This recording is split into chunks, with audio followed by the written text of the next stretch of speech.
Matindi ang naging labanan sa hard court para makuha ang natitirang dalawang spot sa Final Four ng NCAA Season 99 Men's Basketball. Sa unang laro kahapon, panalo ang EAC Generals laban sa Benil Blazers. Final score 77-69. Sa kabilang kanilang pagkatalo, pasok ang Blazers sa Final Four.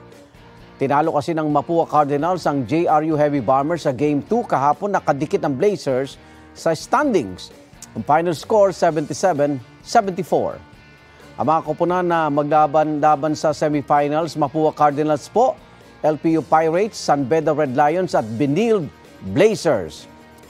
Maghaharap pa bukas ang San Sebastian Golden Stags at Arellano Chiefs at ang San Beda Red Lions at Letran Knights para sa mga natitirang laro sa elimination round.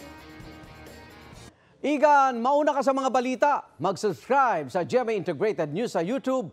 Sa mga kapuso abroad, subaybayan nyo kami sa GMA Pinoy TV at sa www.gmanews.tv.